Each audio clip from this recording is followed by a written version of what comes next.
लोगों को परेशानी हो रही है। अगर सब ने मिलने वाला ये भी ख्याल में रखो, आज जो चीज़ खा लो मैं बेचता शाम के टाइम में, ठीक है? वहाँ गर्दी कर लिए तो मैं सबको इधर ही भेजा।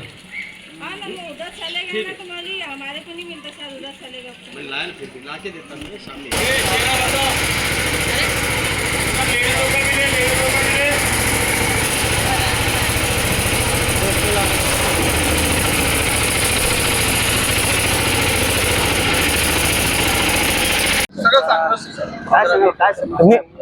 आमची समस्या पाण्याला घेऊन समस्या आहे। जुन्या शहरात आम्ही नाचगल्लीमध्ये राहतो।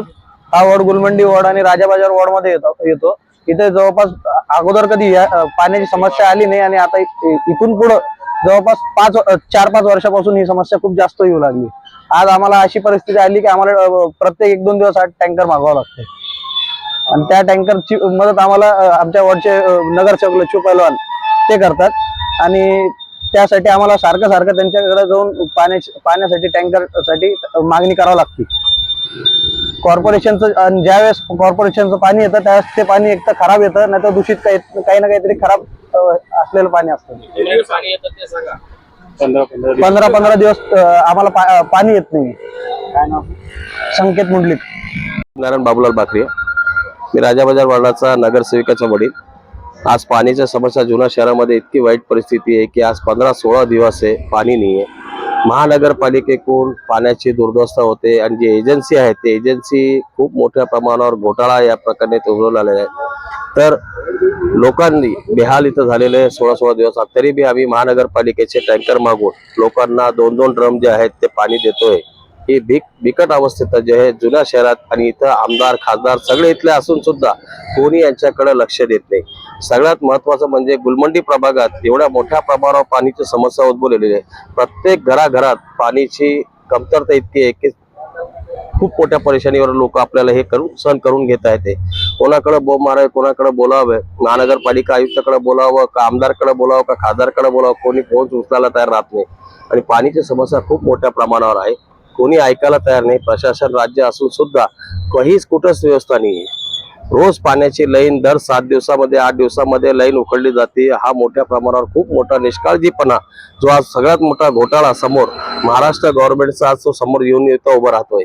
तर याकडे दुर्लक्ष देऊन ते काम व्यवस्थित होण्यात यावं आणि महानगरपालिका आयुक्ताने जे आम्हाला टँकरद्वारे पाणी देतात त्याच्याबद्दल आम्ही आयुक्त साहेबांचे थोडे आभार मानतो की आज आपल्या शहराला जे संभाजीनगर शहराला 2-2 मंत्री आणि पालकमंत्री असून सुद्धा शहराला आज खूप मोठ्या प्रमाणात पाण्याचा ताण सहन करावा लागतो।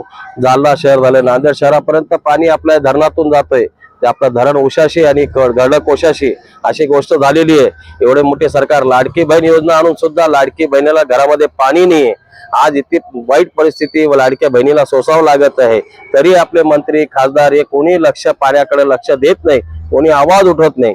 आणि मी उबाटा शिवसैनिक उपजिल्हा प्रमुख मी आवाज उठवतोय आणि नगरसेवकाच्या मार्फतून मी लोकांना बारीक जुन्या शहरात बारीक गल्ल्या आहे तिथं आम्ही प्रत्येक घरात आम्ही पाणी पोहोचू शकत नाही, तर आम्ही तरी बी प्रयत्न करतो जिथपर्यंत पाणी देण्यात यावं आम्ही तिथपर्यंत पाणी देऊ शकतो। मी 15व्या वॉर्ड मध्ये राहतो। 15 दिवस पाणी नाही। इतकी गंभीर गुलमंडी वॉर्ड, इतकी गंभीर परिस्थिती आहे। इतके आमदार असून खासदार असून पालकमंत्री सगळे इथं असताना सुद्धा पाणी नाही। एक सामान्य नगरसेवक आम्हाला पाणी देतो, लक्ष्मीनारायण बाकरी देखील आपले मनपाचे कर्मचारी व आमचे पाणी पुरवठा विभागाचे कर्मचारी तसेच आमचे माननीय कार्यकारी अभियंता पालक साहेब, सर्व शहरातले आमचे डेप्टी इंजिनियर, सर्व आमचे ज्युनियर इंजिनियर, सर्व जे काही कर्मचारी असतील अत्यावश्यक सेवेचे हे रात्रंदिवस ग्राउंड लेवलला थांबून नागरिकांना कमीत कमी त्रास कसा होईल त्यासाठी प्रयत्न केला व ज्या भागात पाणी पोचलं नाही किंवा उशिरा पोचलं तिथे आम्ही टँकरद्वारे पाणी पुरवठा केला आणि याला जास्त आम्हाला जे प्रॉब्लेम क्रिएट होत आहे, जे नवीन योजनेचं काम चालू आहे आणि नवीन योजनेच्या कामात जे 900च्या लाईनने आम्हाला जो प्रेशर मिळतो तो सगळा प्रेशर मागच्या 15 दिवसापासून आमचा डिस्टर्ब होता, त्यामुळे शहरात सर्व काही विस्कळीत होत आहे। नाळेबाग धनमंडी नूरपल्ली या भागातील रहिवाशांची समस्या आहे की त्यांच्याकडे पाणी येत नाहीये, प्रेशर असो किंवा नसो, यावर काय आपलं मत आहे? तर सदरील भागात MGP कडून नवीन जलवाहिनी टाकल्या गेल्या, परंतु त्यांना आपल्या ज्या एरियात सुरळीत पाणी पुरवठा होण्यासाठीच नवीन जलवाहिनी टाकण्यात आल्या, परंतु महाराष्ट्र जीवन प्राधिकरणला आम्ही पत्राद्वारे कळविले की GVPR कंपनीकडून ज्या ठिकाणी ज्या नवीन लाईन टाकल्या तिथून ज्या आतल्या इंटरनल लाईन गल्लीतल्या ज्या टाकल्या गेलेल्या आहेत त्याला जोडण्यासाठी क्रॉस कनेक्शन आपण लवकरात लवकर तात्काळ करावे. परंतु GVPR कंपनीकडून व MGP कडून त्याची टाळाटाळ केली जाते किंवा सध्या त्यांच्याकडे मनुष्यबळ नाही असं उत्तर दिलं जातं किंवा कॉन्ट्रॅक्टर नाही असे उत्तर दिली जातात.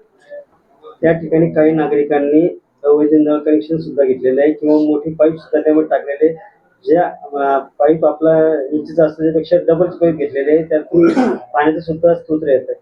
नाही, अशा ठिकाणी जिथून आम्हाला कंप्लेंट येतात ना, या अगोदरही आम्ही मोहीम घेऊन सदरील ठिकाणी इलिगल वॉटर नळ कनेक्शनच्या ज्या काही मोहीम घेऊन जे नळ कनेक्शन काढण्यात येतील व काढले जातात, व यापुढेही आम्ही ती मोहीम जर कंप्लेंट आली तर तिथं आम्ही लवकरात लवकर मोहीम घेऊ, पोलीस फोर्स घेऊन व तिथला सप्लाय सुरळीत करण्यात येईल. जशी मोहीम सुरू आहे तशी मोहीम आपण कधी राबवली की त्या भागात? हो, या अगोदरही आपण त्या भागात मोहीम राबवली. मग त्यानंतर जीवन प्राधिकरणकडून नवीन लाईन झालेली आहेत, फक्त त्याचे क्रॉस कनेक्शन अजून बाकी आहे. तर लवकरच आपल्या एरियाचाही सप्लाय सुरळीत होईल. आता सध्या जे आपले किरण गणोरे साहेब आमच्याकडे जे आले आहेत नागरिकांना घेऊन, यांच्याही समस्या आम्ही लवकरात लवकर सोडवू हे आम्ही त्यांना ग्वाही देतो. पाण्याची टाकी किती चालू होणार? पाण्याच्या टाकीचं आपल्याला जी तारीख आहे ती महाराष्ट्र जीवन प्राधिकरणचे अधिकारी चांगल्या रीतीने देऊ शकतील. काय नाव सर? मी मिलिंद भांबरे, उपअभियंता, पाणी पुरवठा विभाग 129.